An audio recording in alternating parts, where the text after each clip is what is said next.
uşaqlar. Bu gün sizlərlə 5 iyun tarixində keçirilmiş 4-cü siniflər üçün olan monitorinq imtahanının A variantının bütün suallarının izahını paylaşacağıq. Baxaq ilk suallara. Şəklə uyğun sözü seçin. Birinci sual.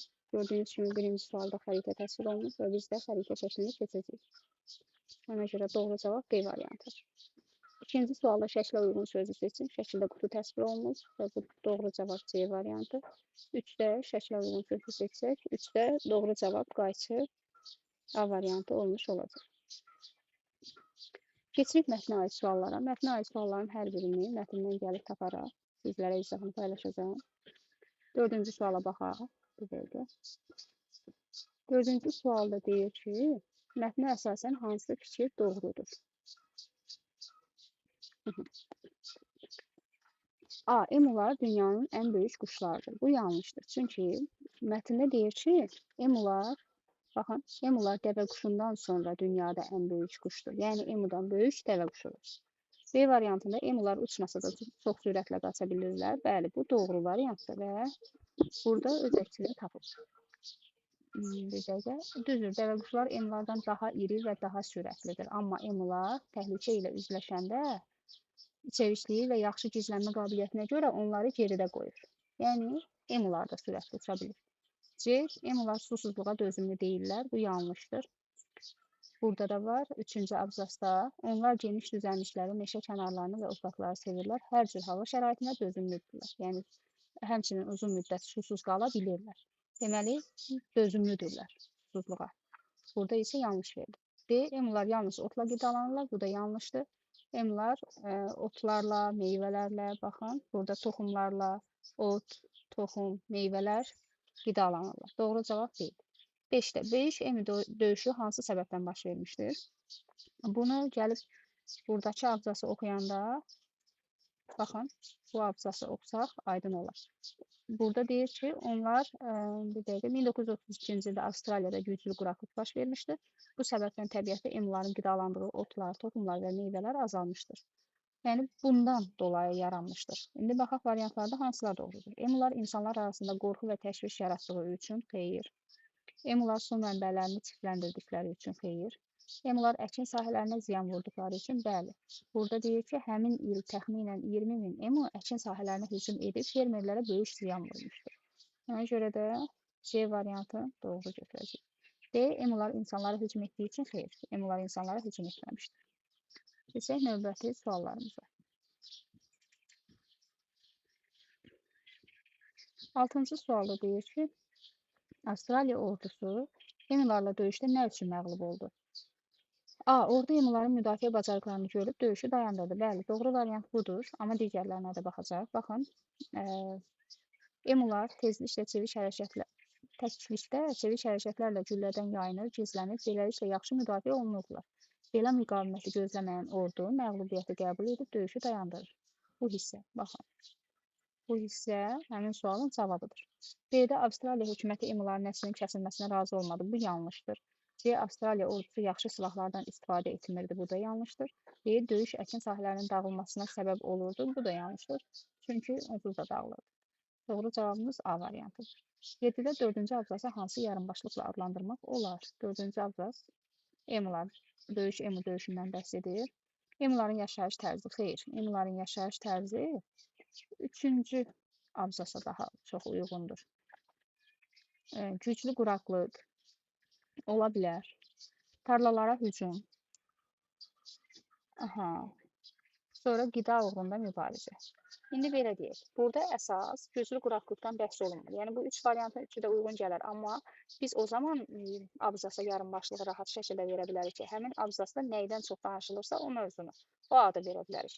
Yəni, 4-cü abzasda güclü quraqlıq məlumatı keçir, düzdür. Amma tam olaraq güclü quraqlıqdan danışılmır.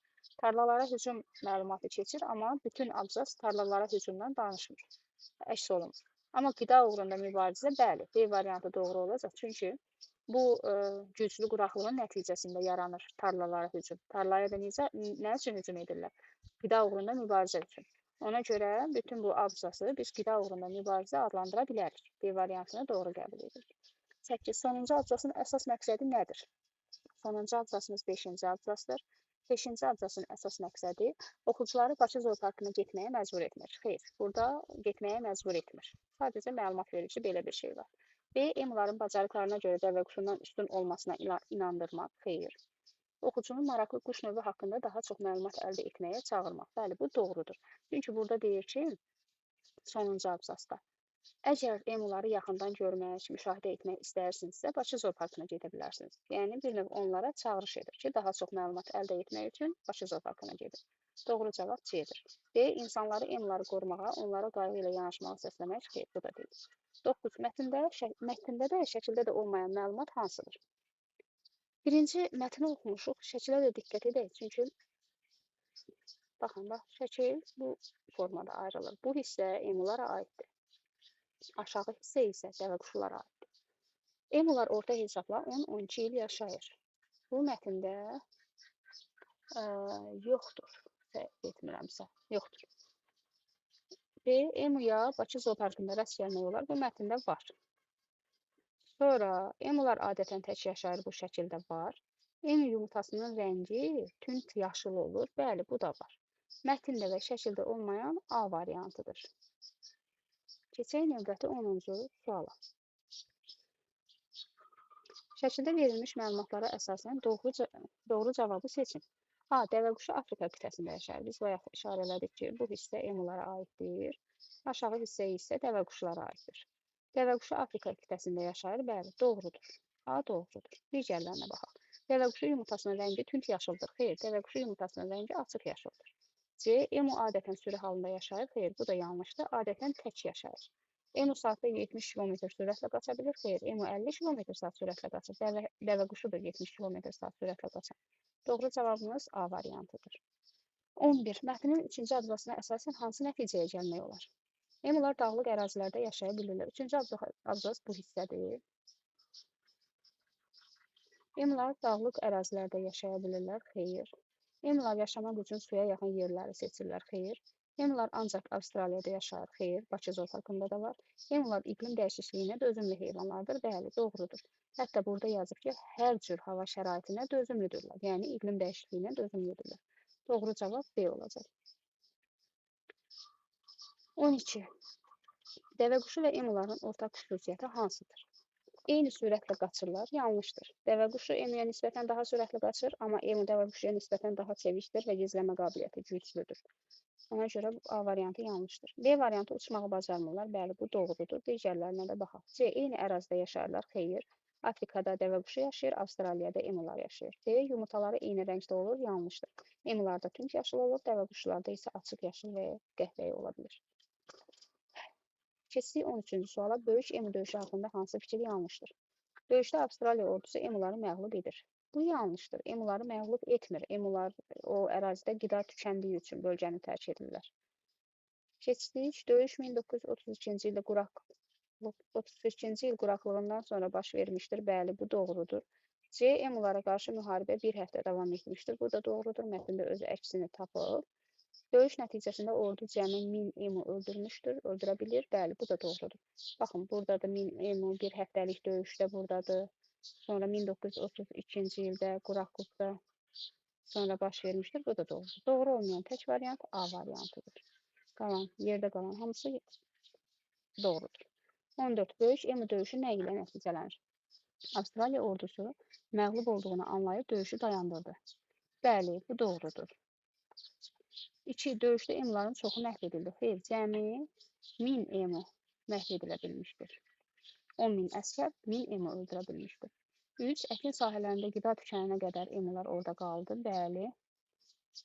Baxın, burada deyir ki, emular həmin bölgəni tərk etdilər, amma bunun səbəbi insanların mübarizəsi deyil, ərazidə qidanın tükənməsi olur. Yəni, qida tükənənə qədər orada qalırlar. 4. Avstraliyada emuların nəsli kəsildi, yanlışdır. Doğru cavab 1-3 A variantı olacaq. 15. Avstraliya ordusunun 1932-ci ildəki məğlubiyyəti nəyi göstərir? Emuların əhliləşdirilmiş quşlar olduğunu, xeyr, emuları əhliləşdirilmiş olsaydılar, fermerlərə zərər verməzdi. B. Hökumətin hər cür mübarizədə qalib gəldiyini, yanlışdır. Hökumət qalib gəlsəydi, emuları daha çox emu qıra bilərdilər, öldürə bilərdilər. C. Fermerlərin emulara qarşı uğurlu plan qurduğunu, bu da yanlışdır. Fermerlərin qurduğu plan suya düşür, nəticəsi olmur. D. İnsanların təbiətə tam nəzarət edə bilmədiyini. Bəli, bu doğrudur. İnsanlar təbiətə tam nəzarət edə bilmir. Keçirik növbəti 16-cı sualımıza. 16-cı sualda isə açıq sualdır və deyir ki, emular əkin sahələrinə niyə hücum etdilər? Bunu tapacağıq. Baxın, emular əkin sahələrinə hücum etməsi buradadır. 1903-cü ildə Avstraliyada güclü quraqlıq baş vermişdir. Bu səbəbdən təbiətdə emuların qidalandığı otlar, toxumlar və meyvələr azalmışdır. İndi bunu belə yaza bilərik öz sözlərimizdən və yaxud da qısaldılmış. 1933-cü ildə Avstraliyada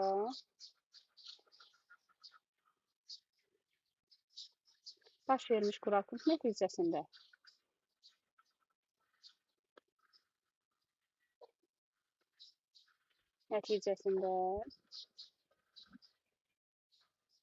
belə deyək, emuların qidalandığı, indi onu yazmam, artıqdan vaxt getməsin, emuların qidalandığı otlar, toxumlar və meyvələr azalmışdır. Bu hissədən onu yaza bilərsiniz. Yəni, bu sualın cavabı budur. Keçək növbəti mətnimizə, Nurayın Gəlinciyi mətninə. Deyir ki, mətni oxumuram, siz özünüz oxuyarsınız. Baba Nuraya gəlinciyi aldı. Çünki, bax, ən birinci cümlədə deyir, Nurayın ad günü yaxınlaşırdı. Kamil baba ona deyir, Nuray istəyirəm, sənin üçün alacağım hədiyyəni bir yerdə seçək. Yəni, səbəbi nə idi? Nurayın ad günü olması idi. B variantı. 18. Baba ilə nəvə gəlinciyi nə üçün Alisa adlandırırlar? Çünki Alisa Nurayın sevimli nağılının baş qəhrəmanı idi. Baxın, bu hissədə var. Bir dəqiqə. Kamil baba gəlinciyi aldı. Nuray və babası birlikdə ona ad qoydular. Alisa. Bu, babanın söylədiyi nağıl qəhrəmanlarından birinin adı idi. Nuray bu nağılı çox sevirdi. Yəni, buradan nə nəticə çıxır? O çıxır ki, Nurayın sevimli nağıl qəhrəmanının adı idi ona görə. 19-da Nuray gəlinciyi harada itirdi? Oyun meydançasında. Bu da öz əksini tapıb mətndə. Bir dəqiqə. Aha, oyun meydançasında deyir ki, bir dəfə Kamil baba Nurayı parka gəzməyə aparmışdı. O həmişəki kimi Alisanı da özü ilə götürmüşdü. Oyun meydançasına çatanda Nuray orada oynayan uşaqlara qoşuldu. Yəni, oyun meydançasında itirir gəlinciyi. Doğru cavab C variantıdır. 20. Sizcə baba mağazada satıcı qıza nə pıçıldadı? İndi uşaqlar, burada baxın satıcı qızın cavabına. Satıcı qızın cavabında deyilir ki, dəqiqə.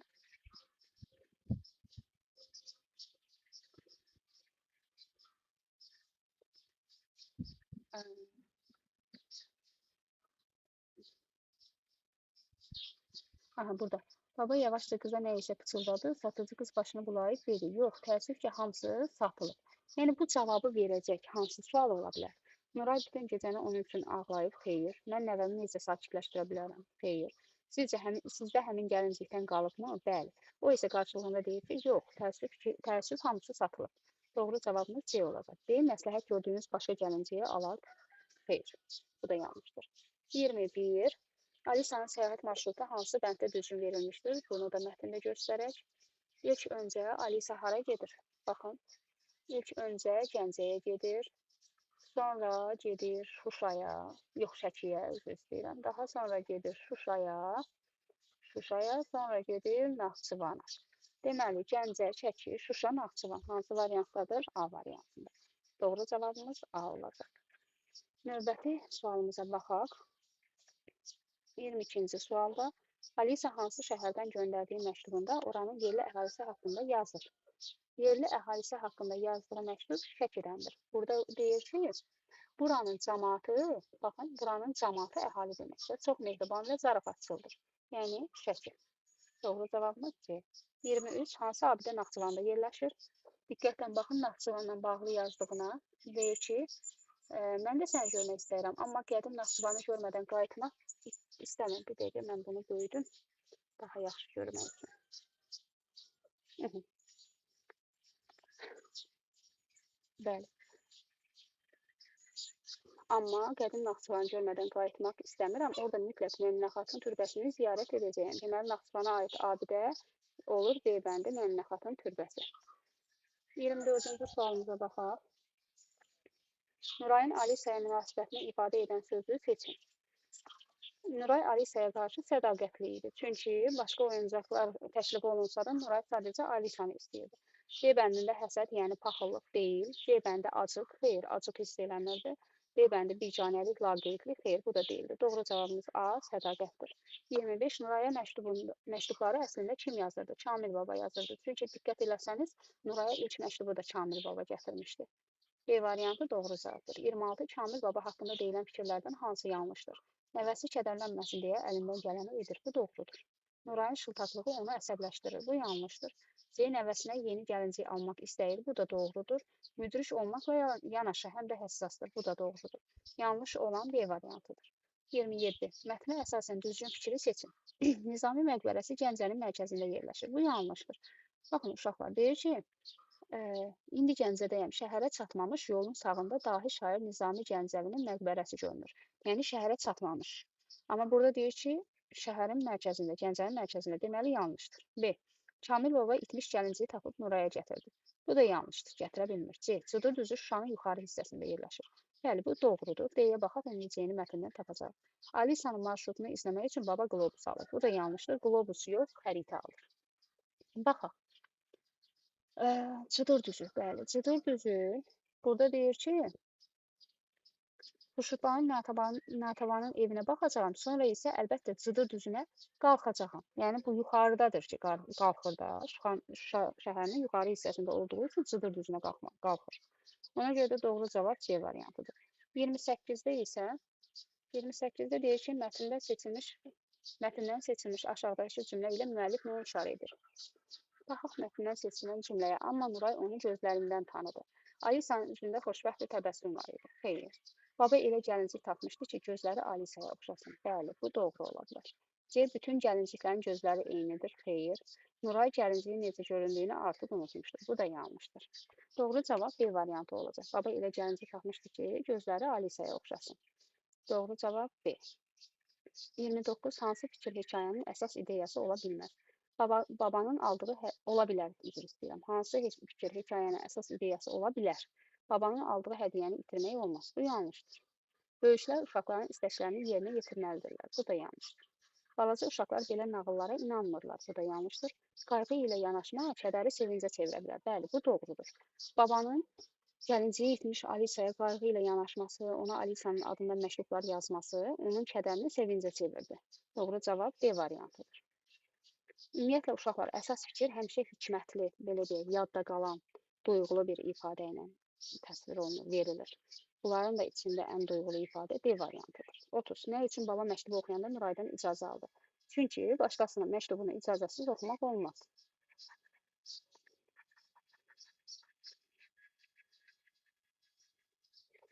Məktubunu icazəsiz oxumaq olmaz. Bu qədər. Azərbaycan dili suallarını yekunlaşdırdığımıza görə artıq riyaziyyat suallarının izahına keçə bilərik. 31. Birinci hesablama maşını daxil edilən ədədi 2-yə vurur, ikinci maşını isə alınan ədədin üzərinə 3 gəlir. Baxaq uşaqlar, buradakı ədəd daxil olur maşına, vurur 2-yə, sonra 3-də 3 gəlir, 55 çıxır. Biz belə misallarda əvvəlkini tapanda hər zaman sondan əvvələ doğru gedirik və işarələri tərsinə çeviririk, elə hesablayırıq. Yəni 55 1, üstə 3-dürsə 3-ü çıxacaq, qalacaq 52. 52 vurur 2-dirsə, onda 2-yə böləcəm. Düşür 26. Deməli, buradakı ədədim 26-dır. Yerinə qoyub yoxlaya da bilərik. 26-nı 2-yə vurarıq, alınacaq 52. 52-nin də üstünə 3 gəlsə, edəcək 55. 32-ci misala baxaq. Diaqramda şagirdlərin birinci və ikinci yarımildə oxuduğu kitabların sayı haqqında məlumat verilmişdir. Elmir, Aygün və Əsmərin ikinci yarımildə oxuduqları kitabların ümumi sayı birinci yarımildə oxuduqları kitabların ümumi sayından nə qədər çoxdur? Tapaq. İkinci yarımili birinci tapırıq. 8-dir burada, burada 10-dur. Burada isə 12. Toplayırıq. 8, üstə gəl 10, üstə gəl 12. Edir 10, 20 və 30. Birinci yarımildə isə 6-dır, 6-dır və 8-dir. 6, üstə gəl 6, üstə gəl 8, 20. 30-dan nə qədər çoxdur deyirsə, nə qədər çoxdur ifadəsi harada varsa çıxırıq. 30-dan çıxırıq 20-ni, qalacaq 10. Doğru cavab D variantı. 33-cü sualımıza baxaq. Oyuncaq mağazasında məhsulların qeydiyyatı üçün hər oyuncağa 6 rəqəmli qeydiyyat kodu verilir. Əlinin aldığı oyuncağın kodunun minliklər sinifindəki rəqəmlərin hər biri cüt ədəd olmaqla cəmi 8, təhlillər sinifindəki rəqəmlərin cəmi isə 9-dur. Yəni belə deyək, minliklər sinifindəki ədədin rəqəmləri cüt rəqəmlərdir. Təhlillər sinifi və cəmi 8-dir minliklər sinifi. Təhlillər sinifi üçün isə tək olsun, cüt olsun qaydası qoyulmayıb, amma cəm 9 olsun. İndi baxırıq minliklər sinifi cüt olanlara, ayırırıq minlikləri. Bunu çıxacaq, çünki burada 5, 1, 2 var təkdir. Bunu da çıxırıq.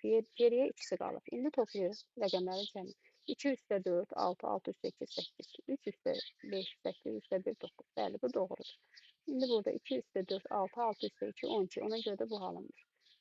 Deməli, Əli hansı oyuncağı almışdır? Maşını. B variantı doğru variantdır. Keçirik 34-cü sualımıza. 34-cü sualda deyir ki, Rəsul aşağıdakı ədədləri Venn diaqramına uyğun hissələrə yazır. O bu ədədlərdən neçəsini orta hissəyə yazmalıdır. Deməli, var 5-ə bölünmə qaydası, 3-ə bölünmə qaydası. 5-ə bölünmə qaydası odur ki, ədədlərin sonu 0 və 5 ilə bitsin. 3-ə bölünmə qaydası odur ki, ədədlərin rəqəmlərinin cəmi 3-ə bölünsün. İndi 5-ə bölünməni biz bilirik. Baxaq görək 5-ə bölünməyənlər hansılardır. Bu 5-ə bölünmür, bu da 5-ə bölünmür.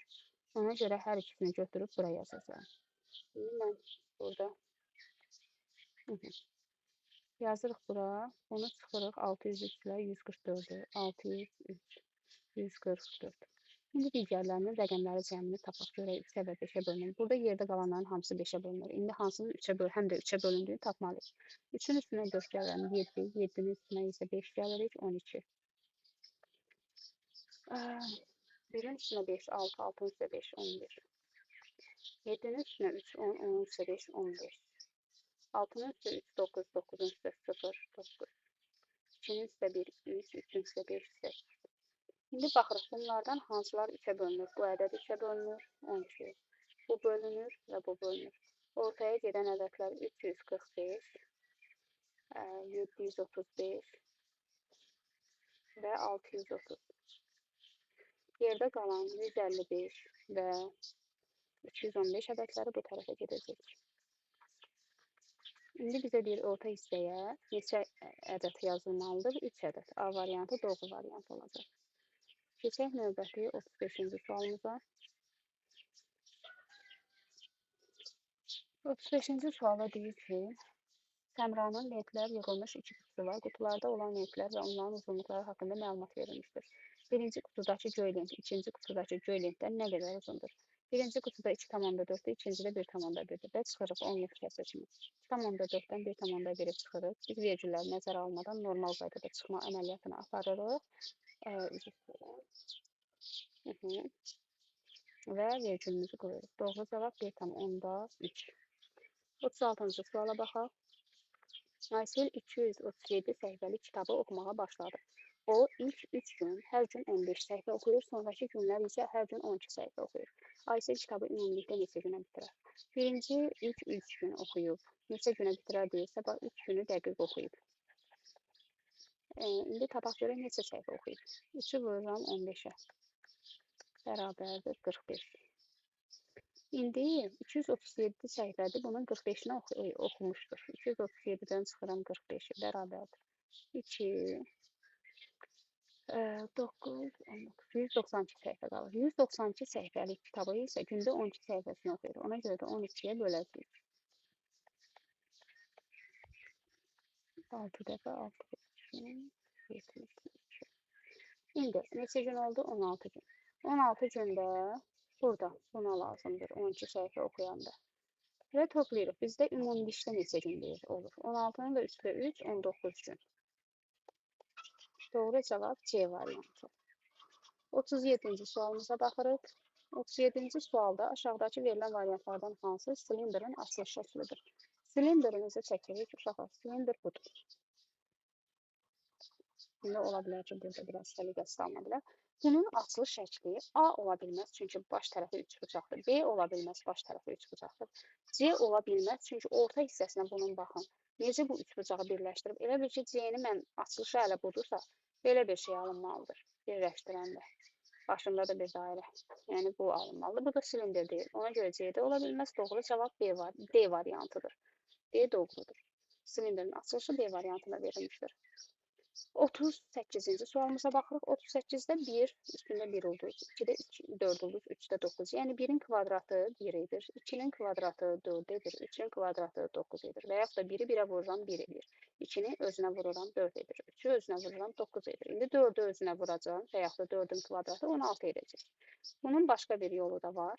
1 üstə gəl 3 tək ədəddir. 4 edir. 4-ün üstə 5. Niyə? 3-dən sonra tək ədəd 5-dir. 9 edir.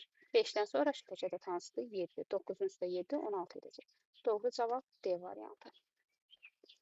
39-cu və 40-cı suallara baxaq. 39 və 40-cı suallar bu şəklə aiddir və buradakı mətnə aiddir. Göldə təxminən 38.400 kub metr su var. Aparılan müşahidələrə görə il ərzində gölə təxminən 9600 kub metr yağış suları düşür. İl ərzində buxarlanma isə yağış sularından təxminən 960 kub metr çox olur. İl ərzində nə qədər su buxarlanır?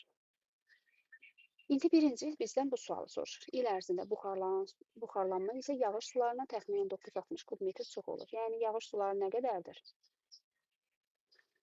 Yağış suları 9600. 9600-ün üstünə 960 gəlirəm. Burada yazıram 9600. Üstünə gəlirik 960. 0, 6, 5, 1 yadda və 10. 10560. Doğru cavab C variantı. İldə, il ərzində buxarlanan suyun miqdarı 10560 kub metrdir. İndi ikinci sualda deyir ki, növbəti illərdə də müşahidə nəticələrinin eyni olacağı güman edilir. Bu zaman 2 il sonra göldəki suyun miqdarı nə qədər olar? Deməli, uşaqlar, bura kimi düşən sulardır. Hal-hazırda 38400 kub metr su var.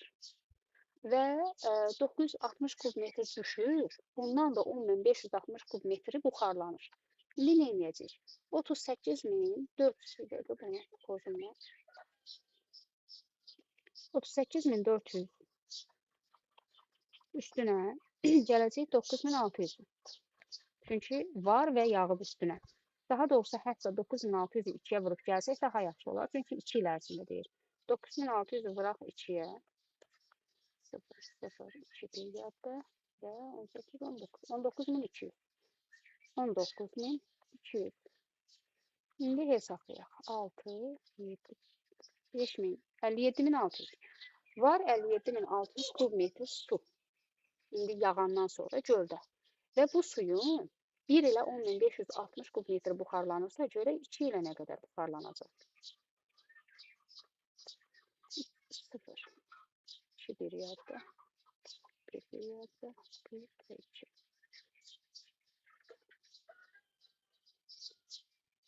21120. İndi bundan 21120-ni çıxacam. Çünki bu buxarlandı, getdi. Geriyə nə qalacaq? 0, 8, 5, 6 və 3. İndi burada biz bunun həllini yazmalıyıq. Ardıcıl olaraq. 38400-dən çıxırıq.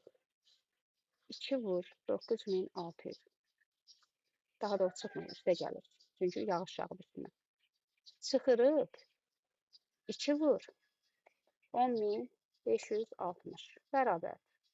Sizə rahat olsun deyə bunun mötərizə də ala bilərəm. Amma vurmalar birinci yerinə yetirildiyi üçün ehtiyac yoxdur.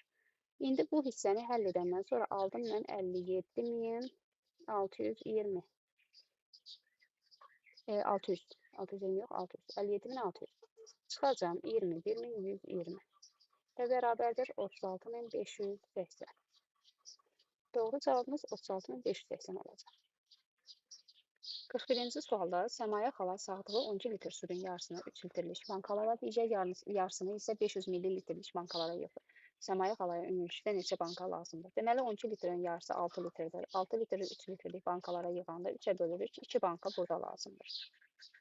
Sonra 6 litrin daha doğrusu 12 litrin yarısı yenə 6 litrdir və burada 500 millik dediyi üçün 500 milə çeviririk. Bu da edir 6000 millilitr və 6000-i 500-ə bölürük. Böldük. 60'ı 5'e böləndə 12. Burada isə 12 banka lazımdır. İndi bizə deyir ki, ümumilikdə neçə banka lazımdır? Ona görə də 12-nin üstünə 2-ni gələcək, 14 banka. Doğru cavab B variantı. 42-ci suala baxaq. 42-ci sualda şəkildə verilmiş fiqurun göstərilən xəttə görə simmetrik təsviri hansı variantda verilmişdir? Deməli, uşaqlar, simmetriya nədir? Simmetriya odur, düzgün təsvir edilmişdir daha doğrusu. Simmetriya odur ki, hər bir nöqtəsi qatlananda kağız üst-üstə düşsün. İndi baxaq, hansılar niyə olmaz? A variantı olmaz, çünki çəklənir. Bu nöqtə düzgün verilməyib, digər nöqtələrdə həmçinin. B ola bilməz, simmetriya xətti ilə burada fiqur arasında bir dama var, amma burada iki dama var. C ola bilməz, fiqurun yuxarı təpə nöqtələri və aşağı təpə nöqtələri arasında iki dama fərq olduğu halda C-də 3 dama fərq var. Ona görə C ola bilməz. Doğru cavabımız D variantı olmuş olacaq. 43-cü sualımıza baxaq. 43-cü sualda fiqurlar qrupuna üstdən baxdıqda görünən üçlük variantlardan hansıdır? Burada baxırıq, ən üstdəki nədir? Dairədir, üç bucaqdır, düz bucaqlıdır. İndi dairə, üç bucaq, düz bucaqlı hansı variantdadır? D variantında. Doğru cavab D variantıdır. Keçirik növbəti 44-cü suala. 44-cü sualda iki dost hər birinin qiyməti A manat olan 3 ədəd konstruktor dəstə almaq istəyir. Konstruktor dəstənin ümumi məbləği 21 manatdır. Məbləğin 21 manatını birinci dost, qalanını isə ikinci dost ödədi. İkinci dostun ödədiyi məbləği göstərən ifadə hansıdır? Ümumi 21 manat eləyir bunun qiyməti. Bunun birinin qiyməti A manatdır. Dəstin. Bir dəqiqə. Aha, dedik ki, birinin qiyməti A manatdır. 3 dənə alıblar. Ona görə 3'ü vururuq A-ya. Çünki ümumi konstruktor dəstinin ümumi qiyməti 3A-dır. İndi bu ümumi məbləğin, yəni 3A-nın 21 manatını birinci dost verir. Qalanını isə ikinci dost. Ümumiyyətlə, qalan sözü olanda, qalıq sözü olanda uşaqlar nə qədər qaldı? Bunda mütləq çıxma əməli yerinə yetirilməlidir. Çox vaxt bu proses belə gedir. İndi ümumi məbləğimiz 3A-dır. 21 manatını birinci dost verib, qalanını tapmaq üçün 3 vur A-dan çıxarsan 21. Bu qədər sadə. Bizdən isə ifadəni soruşur ki, hansı ifadədir doğru olan? Doğru olan A variantıdır. 45. Bir elektrik hər birinin qiyməti eyni olan 100 ədəd lampaya 60 manat ödədir. Lakin bu lampalardan 20'si istifadə üçün yararsız oldu. Bu alışverişdən elektrik nə qədər ziyan etdi? Deməli, bir elektrik hər birinin qiyməti eyni olan 100 ədəd lampaya 60 manat verirsə, bunun birinin qiymətini hesablayaq. 60'ı qəpiyə çevirirəm, 6000'i bölürəm 100'ə. Qalır 60 qəpik. Yəni, əgər bunun 100'ü də işləsəydi, elektrik 60 qəpiyə düşmüş olacaqdı lampanın. Amma 20'si yararsızdır. Deməli, bu 100'dən 20'ni çıxıram, qalır 80 lampası bunun. Bu 80'ə verib 60 manatı. Yenə 6000'i bölürəm 80'ə. Bərabərdir 60'da 8, 7 dəfə, 40'da 8, 5'də. 75 qəpik. İndi bizdən soruşur ki, nə qədər ziyan etdi? 60 qəpiyə olan lampanı 75 qəpiyə aldı. Daha doğrusu 60'a aldı, 75'ə düşdü ona. Çünki 20'si işləmədi. Bir lampada nə qədər ziyan eləyir? Tapaq. Bir lampada bunun ziyanı 15 qəpik olur. İndi ardına baxaq. Dedik 15 qəpik oldu. İndi belə bir şey var. Bir lampada 15 qəpik ziyan eləyir. Bunun isə 80 lampası qalıb əlində. 80 lampada nə qədər ziyan eləyəcək? Ona görə də 80'i vururam 15'ə. Geriyə qalır nə? Bir dəqiqə. 1200. Yəni 12 manat. 12 manat zərər eləmiş olacaq. İndi başqa bir yolla yoxlayaq. Deməli, 100 ədəd lampaya 60 manat veribsə, biri 60 qəpiyə düşməlidir. Eləmə. 60 qəpiyə. Amma bu adam 80 ədəd lampaya verib bunu. Ona görə də necə olur? 20'ni burada itirdiyi nə oldu? 20. 20 lampa. 20 lampanın biri 60 qəpikdən yox oldu. Yəni bu 20 lampanın 60 qəpik uçdu havaya. Çünki yararsızdır. Ona görə də həmən 20'ni vururam 60'a. Olur 1000, 12.000, o da edir 12 manat. Deməli, burada elektrikin itirdiyi pul 12 manatdır. A variantı doğru variant olur. Keçirik növbəti 46-cı suala. Oyunbaz kub şəkilli qutunun üzərinə kənar çevrəsinin radiusu 30 cm olan halqa qoyub, ifasını təqdim edir. Oyunbaz halqanın ən yuxarı nöqtəsində dayanır və onun halqanın üzərindəki ayağının yerdən hündürlüyü 80 sm. Baxın, radius bura 30-dur. Bura 30-dursa burada 30-dur. Burada 30-dur. İndi baxaq, 30, 30, buradan bura çevrənin diametri 60-dır. Ümumi uzunluq 80-dir. 80-dən bu hissəni tapmaq üçün isə, baxın, bu hissəni tapmaq üçün 80-dən çıxıram 60-ı. Geri qalır 20. Doğru cavab D variantı. 47-ci suala baxırıq. 47-ci sualda A və B şəhərlərindən qarşı-qarşıya avtobus və minik avtomobili yola düşdü. Avtobusun sürəti 80 km/saat, avtomobilinki isə 90 km/saatdır. 3 saat sonra onlar arasındakı məsafə 50 km olarsa, A və B şəhərləri arasındakı məsafə neçə kilometrdir? Belə edə bilərik. 3-ü vurarıq. 80 üstəgəl 90 plus 50 bərabərdir. 3 vurulsun 170 plus 50 o da bərabərdir. 0, 1, 2-yə də 510 və 50, 560. Və yaxud da belə bir yolda istəyə bilərik. 3-ü vuraram 80-ə 240, 3-ü vuraram 90-a 270. Sonra 240-ın üstünə gələrəm 270-i. Üstünə də gələrəm aralarındakı 50 km məsafəni. Doğru cavab 560 km C variantı. 48-ci sualımıza baxırıq. 48-ci sualda gün ərzində restoranda satılan təbii meyvə şürəsinin sayı haqqında məlumat cədvəlində verilmişdir. Və buradan bir cədvələ uyğun düzəldilmiş piktogramda sual işarəsinin yerinə yazılacaq variantı müəyyənləşdirir. Baxıram, alma şürəsinin sayı 48-dir. 48-də uyğun 4 dənə stəkan verir. Ona görə 48-i bölürəm 4-ə ki, görüm 5 stəkan neçəni təmsil edir. 12. Sonra ananas şirəsi 2-dir və burada 24. Yenə 24-ü 2-yə bölsəm 12 almış olacaq. İndi portağalı tapaq görək. Bunun üçün də 84-ü 12-yə böləcəm. Görün neçə stəkan olmalıdır orada. Bölürəm 12-yə. Cavab qalır 7. Burada 7 stəkan olmalıdır. 1, 2, 3, 4, 5, 6, 7. A variantı doğru cavabımızdır. 49-a baxaq. Bağça 2 hissəyə ayrılmışdır. Birinci hissədə hər sırada 24 ağac olmaqla 15 sıra, ikincidə isə hər sırada 11 ağac olmaqla 30 sıra var. Bağçada cəmi neçə ağac var? 24-ü vururam 15-ə, üstə gəlirəm 11-i də vururam 30-a. Bərabərdir. 24-ü 15-ə vursaq 360, 360-ın üstə 330, 690. Doğru cavab C variantı olur. 50-ci sualımıza baxaq. 50-ci sualda deyir ki, Əli aldığı kitabları 5 dəfə hər birində bərabər sayda olmaqla yığdı. Nə qədər kitab alıb bilmir. Bunu götürürük X. Hər birinə bərabər sayda, hər dəfə 5 dənə olmaqla yığıb. Ona görə də 5-ə bölürəm. Hər dəfə 7 kitab oldu.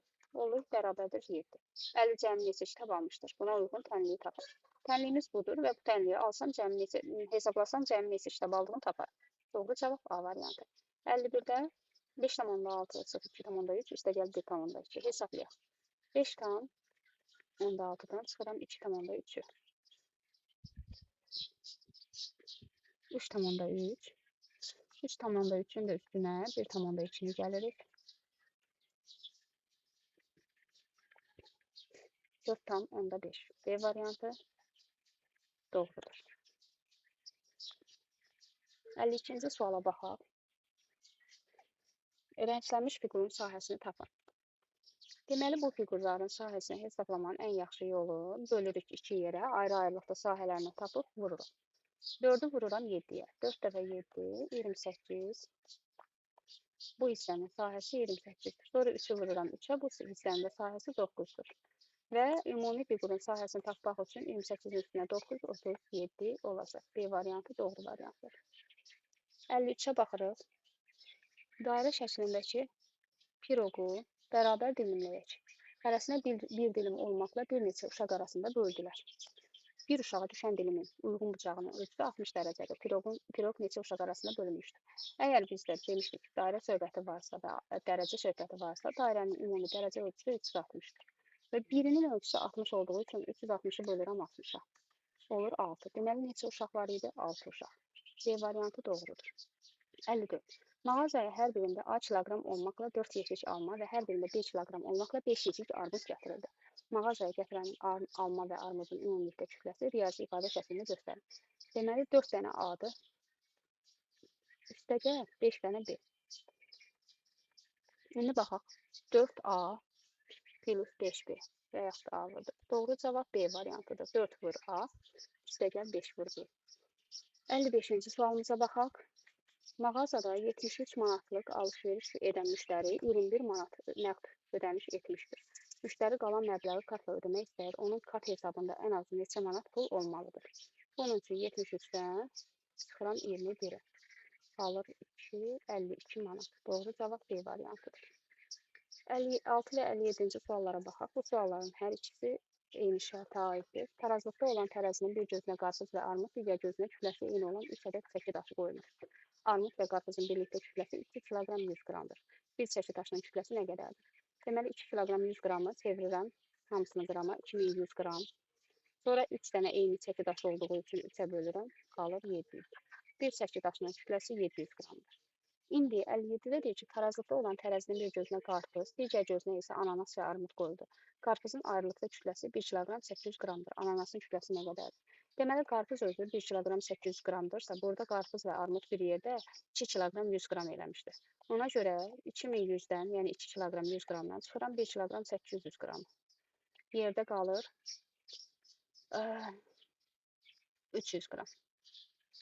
Deməli, armud 300 qramdır. Armud 300 qram olduğu üçün də burada 1 kiloqram 800-dən bu 300-ü çıxacaq. Çünki qarpız axı dedik ki, 1 kiloqram 800-dür, burada yazaq. 1 kiloqram 800-dən də çıxsam 300-ü, cavab qalacaq 1500 və yəni 1 kiloqram 500 qram. İndi baxırıq növbəti 58-ci sualımıza. 58-də deyir, kuboid formalı akvariumun ölçüləri 30, 10 və 40 cm-dir. Akvariumun 4/3 hissəsi su ilə doludur. Akvariumda neçə kub santimetr su var? Kub deyirsə, həcmini tapacaq.